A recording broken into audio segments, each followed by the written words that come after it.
Osiris. Hello, good yontif. Here at Inappropriate Happiness, we hope you take the next 20 to 25 minutes to let your mind wander, relax, and float downstream with us. It's Isaac, sitting here with the legendary Karina Rykman, who just announced December tour dates. Karina, where you gonna be? Oh, Isaac. You crazy for this one. What's up, dude? How you doing?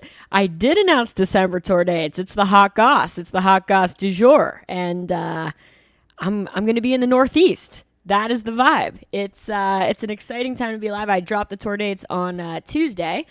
And if you're listening to this, God willing, it's a Thursday. And they go on sale on Friday. So get your finger on the trigger. They go on sale Friday at 12 p.m. Eastern. I'll tell you right now. First show. Albany, Lark Hall, December 1st, the first of the month. Boom. December 2nd, Soundcheck Studios in Pembroke, Massachusetts. Followed by what will be a very special show at the legendary Nectar's in Burlington, Vermont on December 3rd. Then we have Portsmouth, New Hampshire in the Press Room, a wonderful club on December 7th. We have Sun Tiki Studios on the 8th of December in Portland, Maine, followed by Bridgeport, Connecticut on the 9th of December at Park City Music Hall, and wrapping it all up at Pearl Street Warehouse in Washington, D.C. on the 10th of December, Isaac. It's exciting stuff. You know, we've done very little headline shit this year, even though it's been a wildly busy and awesome year full of festivals and support tours and, like, you know, I've headlined here and there, but this is like Karina tour, we're doing it, getting after it, 7 shows in a row, like not in a row, but you know, it's I'm very, very excited about it, and I would love it if everybody listening to this told their friends to come see this shit. I look forward to seeing you on the road. It's always so fun to hear people, you know, whenever we're at shows or whatever, people listen to the podcast. It's like such a cool element to that. So if you're an Inappropriate Happiness listener, come to the show, baby. Tell your friends in the Northeast to go to the show. I mean, it being in the Northeast is great for me. It is. I hope to see at least 7 of the 7 shows. Isaac's coming on tour. He has no choice. We're gonna bound and gag him and put him in the trunk, and he's gonna do every odd task, mainly talking me off the ledge every night and coming up with the set list, which are the oddest tasks of all, baby. So I thank you already. Considering what your show is like, it's very funny to picture me talking you off the ledge regarding, like, I know, the jubilant, ferocious set. It's like, I don't know if I can do it, man. He's like, girl, they say you're effervescent. That's what the article says. I'm like, I know. Well, one of the things that I found compelling about this tour announcement, along with the art by Nate Duvall, gorgeous, right? Gorgeous. Was that your number one fan, Steve McKay, 10 years old, had a clairvoyant moment where he predicted that you would make an announcement of some sort the following day, and there you were with your tour dates. You know, we love this kid so much, and we don't want it to go to his head because we know he's listening. Hi, Steve, how you doing? But let me tell you, he's tapped into some different stuff, this guy. Well, I was just thinking about being, you know, close to his age, probably a little bit older, and having a kind of feeling in step with the band, just the way he feels in step with you and your announcement. And just the kind of level that is, to feel so sort of compelled and excited that you have a kind of inclination when some news is about to drop. It's really a beautiful, beautiful thing. I know. I was very stoked about that. And yeah, I mean, I'm touched and honored and delighted. You know, the announce got a great response from the people over there on the internet. So I'm hoping, and you know, I want to see these rooms full, and I want to make them bounce, baby. I want to make them bounce. It's going to be really, really fun. So, well, speaking of announcements, this is a very sort of different situation because I see that fans online have been able to predict when Phish is going to announce their New Year's shows almost to the day, considering data from previous years. And yet, we are still always delighted and surprised a little bit that Phish will be returning to the Garden for 4 nights to close out 2022 and bring in 2023, starting on December 28th and ending on December 31st. It's beginning to be a tale as old as time, which we really, I mean, if there's anything I'm grateful for, it's that. Totally. It's a beautiful thing, and it's true. It's, these people out there, they definitely can pinpoint. Everybody seems to know exactly when it's going to drop, and everybody seems to know exactly that it's going to be at the Garden, what the dates are. And yet, we're always thrilled when it's not Miami. Just kidding. But we're always thrilled to see it actually come to fruition. I think you're totally right. And shit. This is a beautiful thing. We love these guys, clearly. And this has become it's just, it only makes sense there. I mean, I know people love to see it elsewhere. I get it. All my Miami massive down there, they're definitely like, no, it makes sense down there too, man. But like, listen, it's their home at this point. New Year's at the Garden, it really has just become cemented in the tradition of following Phish around every year. So it's a beautiful thing. And of course, some people, much like yourself, will have seen 8 New Year's Phish shows in 1 year. You know what I mean? 2022, because of course we had the April run. You know what I'm saying? Totally, so right. That's a pretty unique and special thing that we get. But I will get one birthday show this year. Yeah, December you 28th. will. Very exciting. I think part of why it doesn't make sense in any other room is because it doesn't make sense for us to be anywhere else a little bit. Oh, absolutely. I mean, that's a me problem for sure. I don't think I've seen other bands on New Year's Eve. What about Government Mule?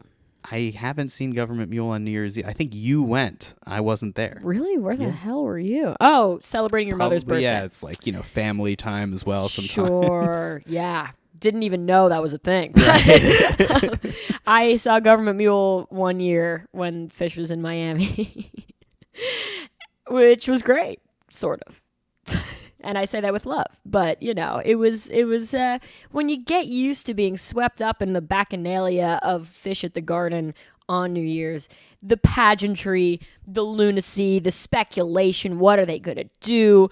When you're 16 and they're flying across the room in the giant hot dog, I mean, that's just gotta fuck you up and, spoil you for years to come. It's just an incredible thing to behold. And, nothing against every other band doing different stuff at every other venue, but there's something extremely special about it. And I'm just, happy to be one of many who finds sheer jubilation through this. So I know lots of people who feel similarly are listening. So garden time, guys. Garden time.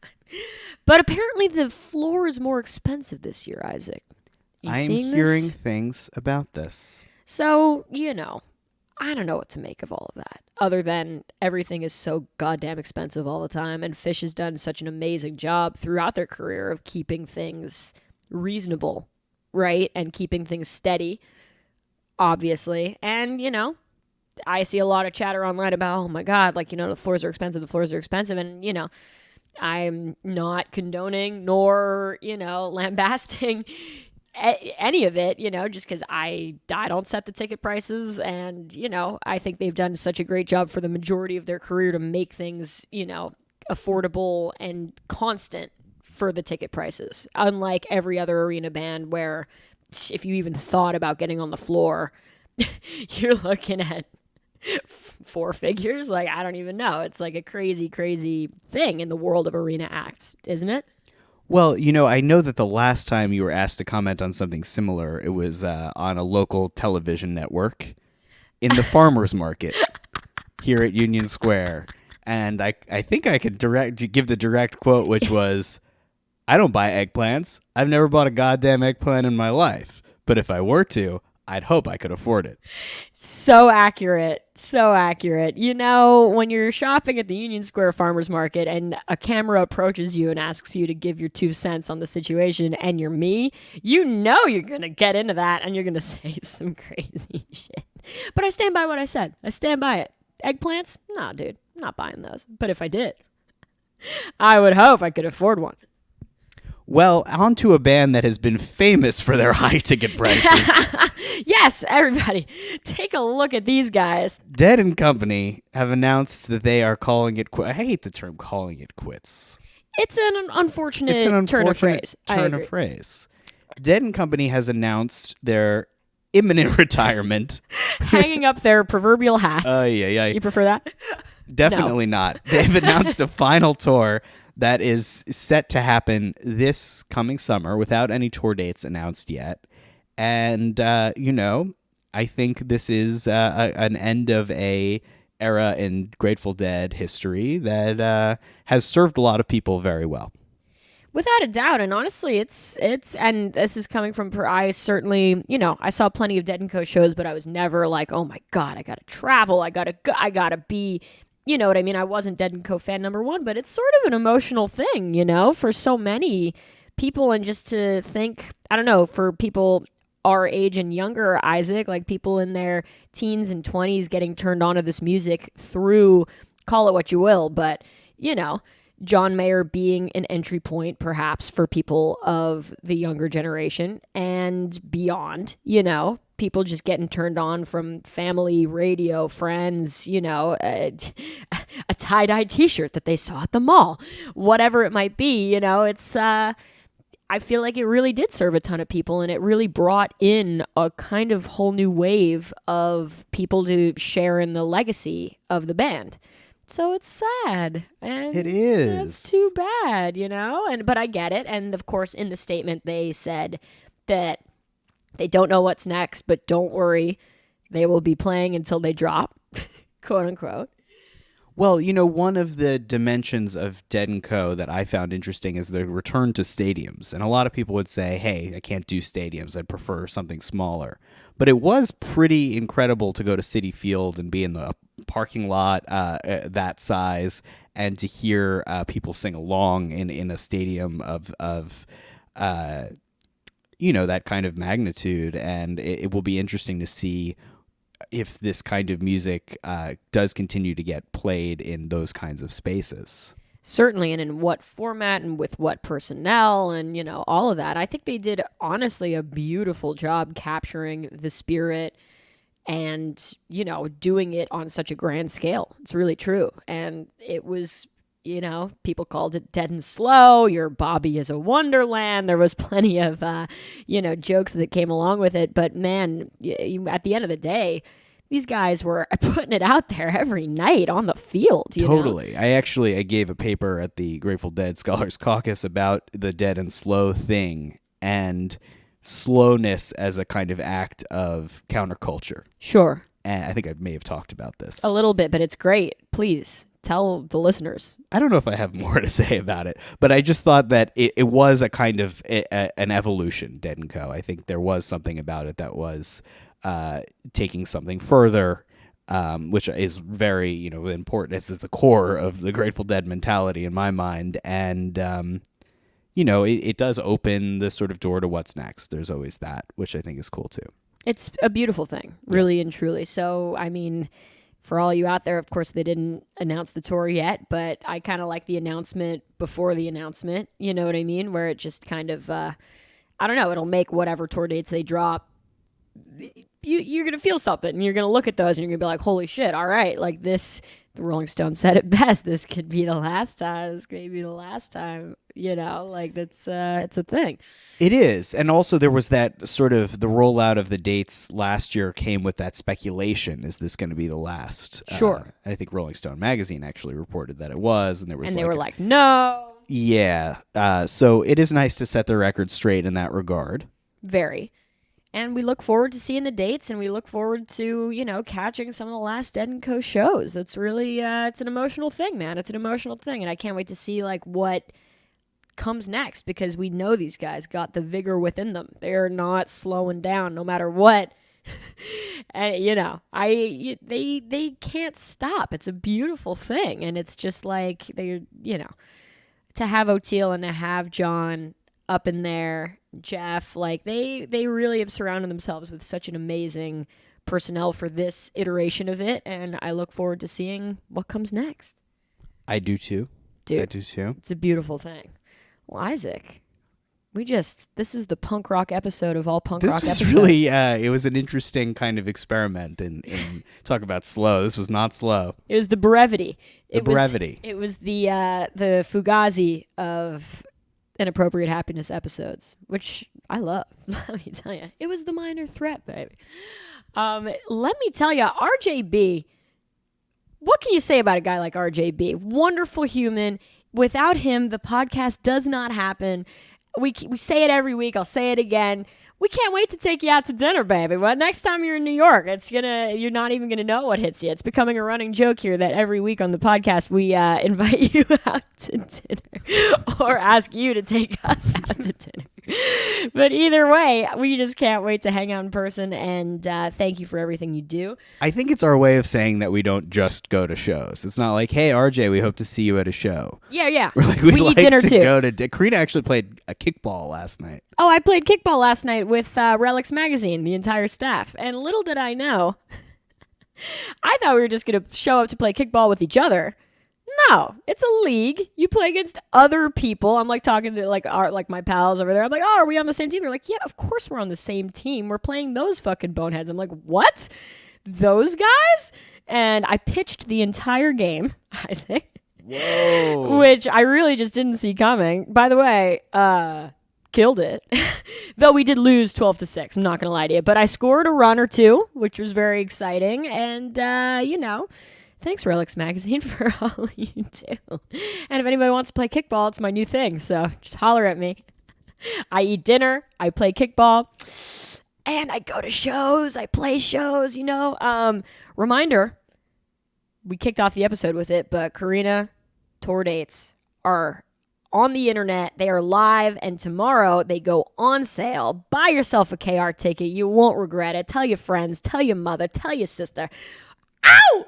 It's going to be big. Isaac's going to be there talking me off the ledge every single night, and it's going to elicit the best shows of my life. So, cannot wait. And we shout out our sister in rock, Marlo Shankweiler. She's not here right now because she is bringing the shows to the people on Melt Tour. Go to melttheband.com. Is that right? Thebandmelt.com. Thebandmelt.com and check out where they are. They are, trucking along, killing it.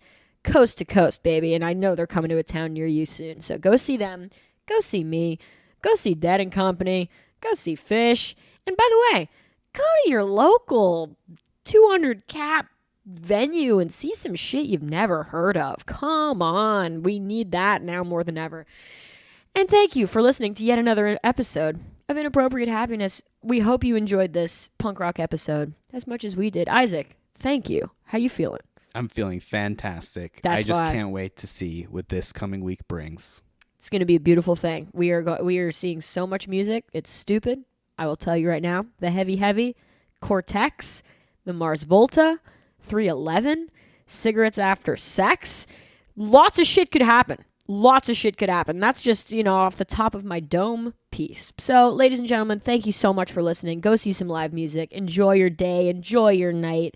Thank you guys so much, and we'll see you Next time week. Bye. Bye.